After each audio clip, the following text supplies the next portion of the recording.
I'm back from Ring of Honor, Employed by Honor 8, live from the Manhattan Center in New York City, and I didn't get to make a hype video, but I'm going to make a review, a live review. I can't really give any star ratings since I was there live. But before I get to the actual review of the show, I would just like to thank anybody who's a subscriber of mine. Can't remember anybody off the top of my head. There was a couple that hung out with us. I know one was Y2AFW or WF or something like that. He was cool to hang out with. Came from all the way from Texas to here just to see Ring of Honor. There was another one. Can't remember his name. He was hanging outside and then he just left. He didn't have a ticket.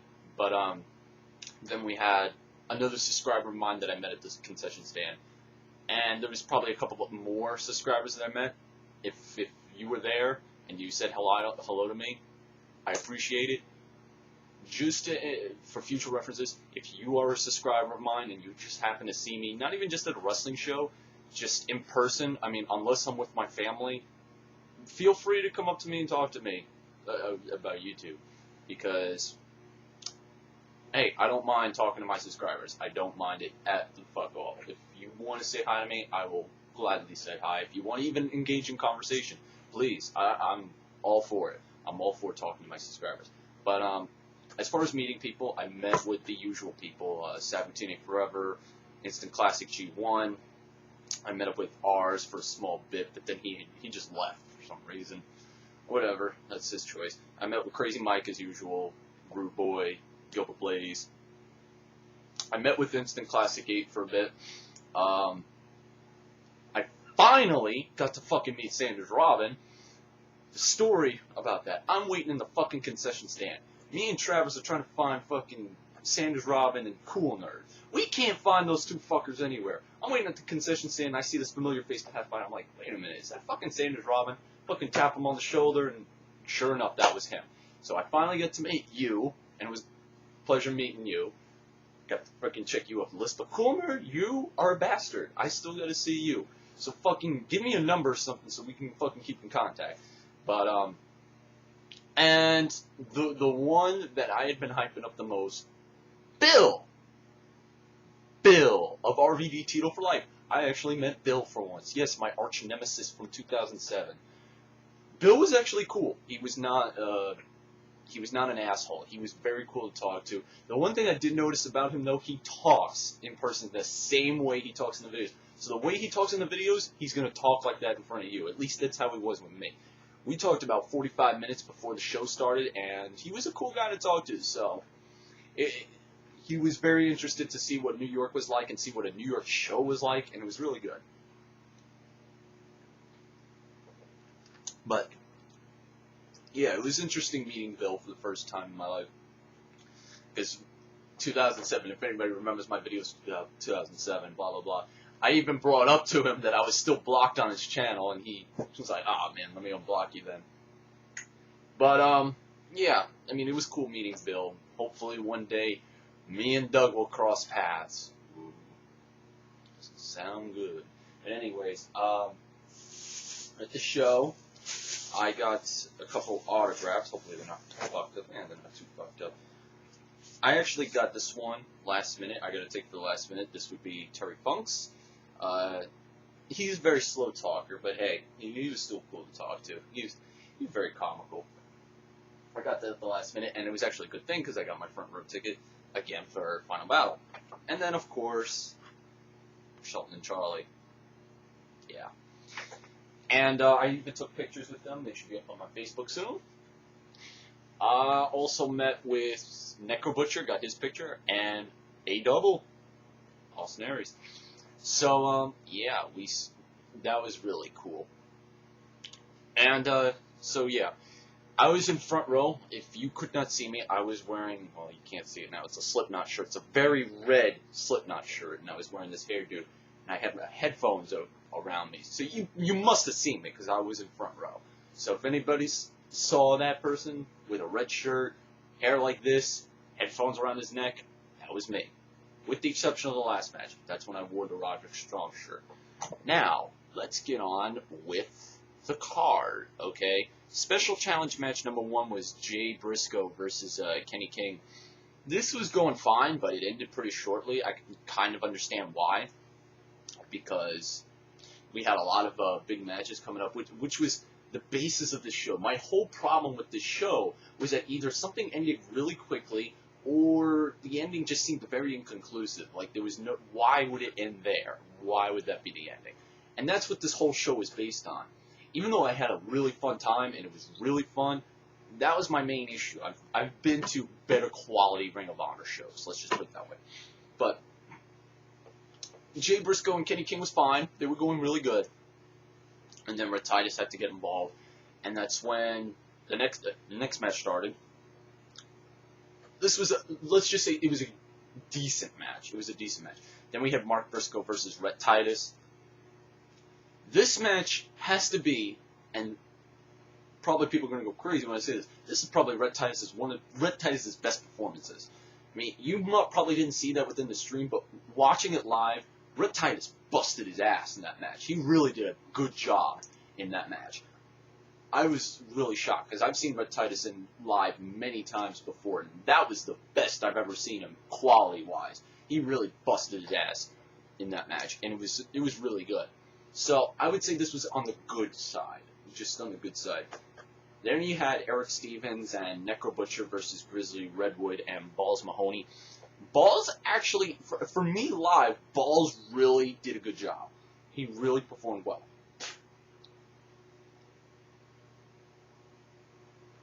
I'm sorry, I'm so thirsty. But, Balls Mahoney was really good in this match. Just from my perspective. Of course, Grizzly Redwood being very good. Of course, this wasn't going to be amazing. It wasn't going to be a mind blower, because Balls Mahoney can only go for so long. Grizzly Redwood, you can only have him in there for so long. Necro Butcher, same thing. And Eric Stevens, I've never really seen a really big Eric Stevens match, with the exception of 2 years ago, Super Carvana 3. I can't even remember who the fuck he faced. And I'm going to feel like a fucking jackass when someone on the comment section reminds me. Who the fuck did he face at Super Carvana 3? You know what? Why am I even going to you? I can go to the fucking DVD. And there's an empty space in the camera. Fucking Eric Stevens faced Roderick Strong. I don't know why his name was not fucking coming up. But whatever. For some reason his name just wasn't coming to mind. And he's going to be the basis of what I'm about to talk about later. But this was good. It was alright. Alright for what it was. But you knew it wasn't going to be great. It was just going to be like there just to get the crowd into it. And people were into it, especially when Balls Mahoney had the ECW chair. They were really into it. Then you had the double chain match. Kevin Steen and Steve Corino versus El Generico and Colt Cabana. I was surprised at how low on the card this was. I thought this was going to be like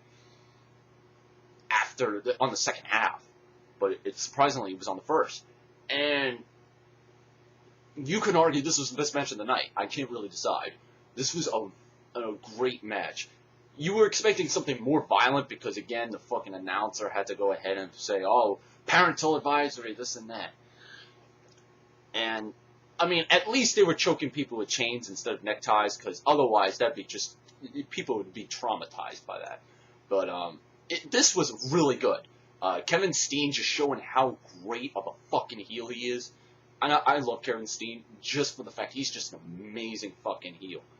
Generico, always my favorite. Steve Corino doing his thing, and fucking Colt Cabana being Colt Cabana when he's in serious mode.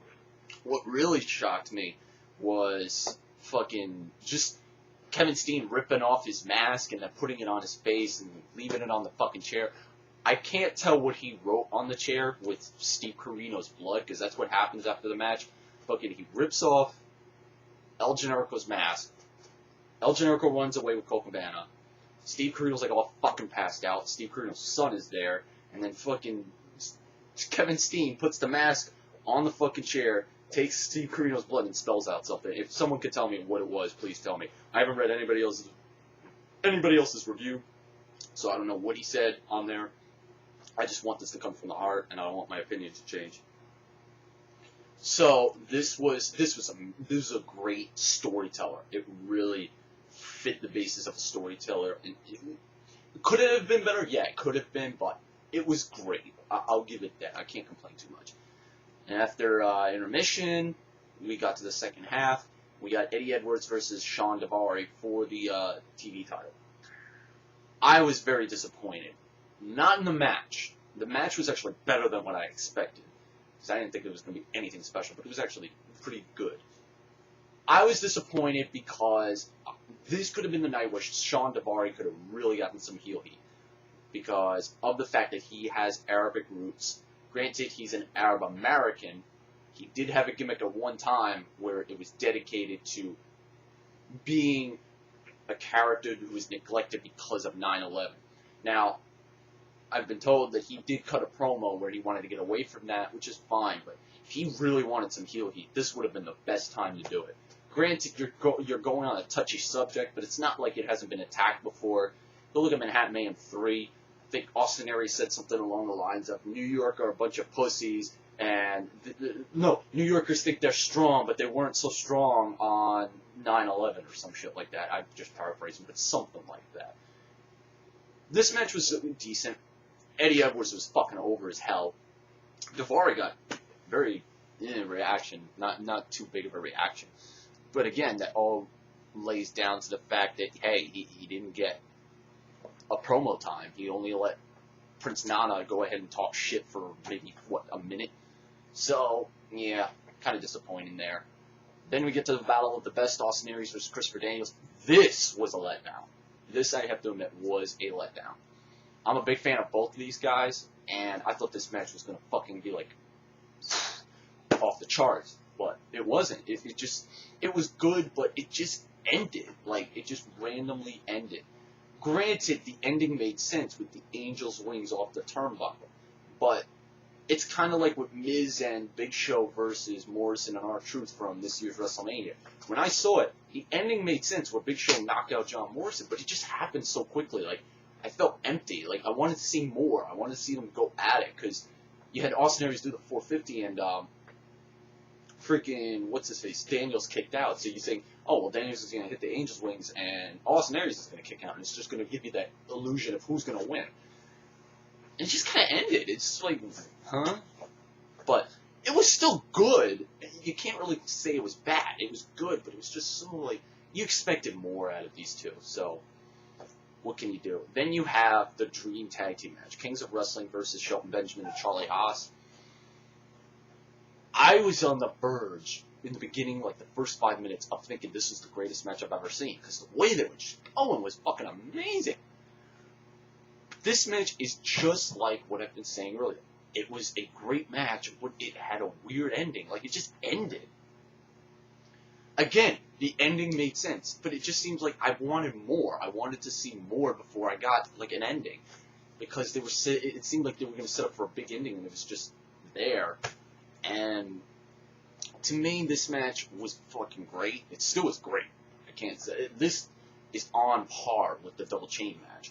It was just great, and it showed that Shelton still has it. Shelton can go without the handcuffs. So can Charlie. I mean, I've seen Charlie wrestle another couple of JPW before. And, so, whatever. So this was a good match. It was probably the second or best match of the night. So that was a great feeling. But again, it ended weird, and then Shane Hagedorn gets stripped and gets smacked with a belt, and he gets stripped like he's in his boxer. It's like, shit. Anyways, then we get to the main event. No disqualification ROH World Title match. Roderick Strong versus Tyler Black for the title, and Terry Funk's is the special enforcer, and there's no DQ. This crowd amazes the fuck out of me. They start off the night, or start off the match, by fucking calling Tyler Black a sellout. You sellout. Then, at the end of the match, they pull a complete 180 and say, thank you, Tyler. Do you think the guy's overrated or not? Make up your fucking minds. I don't get this Tyler Black hate at all. Unless they were calling him a sellout for the fact that he made a heel promo. If that's the case, fine. But if they're calling him a sellout because he went to go for the WWE, then I guess Bryan Danielson's a fucking sellout, right? No problems there. No problems there. It amazes. This Tyler Black hate amazes me. I can see the Rey Mysterio hate because he refused to put over Dolph Ziggler. He refused to put over CM Punk. And if the rumor is true that he threatened the WWE to leave if he didn't get the title at Fatal 4-Way, then yeah, I could see hate for Rey Mysterio. But Tyler Black has done nothing to deserve this. Nothing. And the reasons that people give, it's not his fault. That's why I came on here and defended Cena. Because the things that people were blaming Cena for were booking's fault. This was a good match. Wasn't fantastic. You kind of knew Roderick was going to go lead with the title. Again, it kind of ended weird. Truth Martini looks like John Lennon. I don't know if I'm the only one that thinks that. But anyways, it ended. Roderick wins. Fucking the crowd's going crazy, saying thank you, Tyler. Complete 180. Tyler says fuck you. Good job, Tyler. Good job on that part. And then, while Roderick's music's playing, fucking lights go out. Then you hear the familiar Kill Bill music. Fucking Homicide's back in ROH, baby. For that night, for that moment, I was a fucking Homicide mark, and I think because of that, I'm a Homicide mark. I mean, I've been an okay Homicide fan, but after that moment, I was fucking marking the fuck out. Because I remember him thinking that he was going to go back to Ring of Honor, because it's been rumored that he hasn't been happy with TNA. And I just want to see someone like him, who busts his ass, fucking be happy. And he's back. Oh! I didn't mention this. I completely forgot about this. During intermission, when I came back from the concession stand, fucking they were announcing about Davey Richards. They were announcing about Davey Richards, oh, he's going to retire. So I'm here to announce that he has re-signed. Good.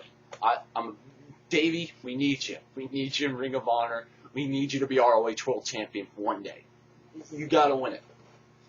But he wanted to face Tyler Black at Final Battle, and Tyler Black's going up to WWE.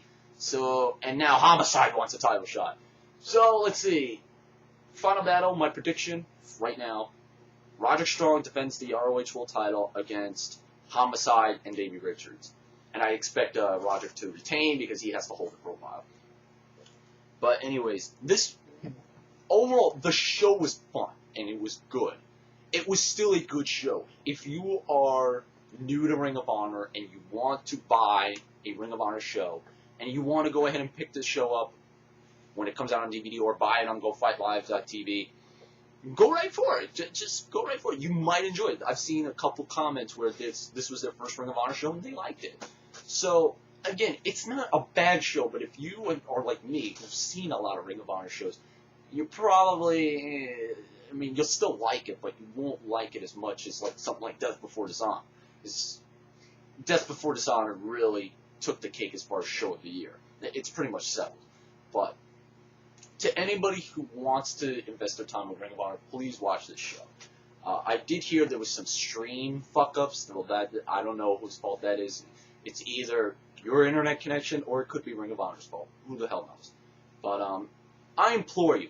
I mean, to any man, I know we forced Death Before Dishonor down your throats, and I guess I can apologize for that. When I meant to call you idiots, it was just to sell the fact that this pay-per-view was great. Death Before Dishonor.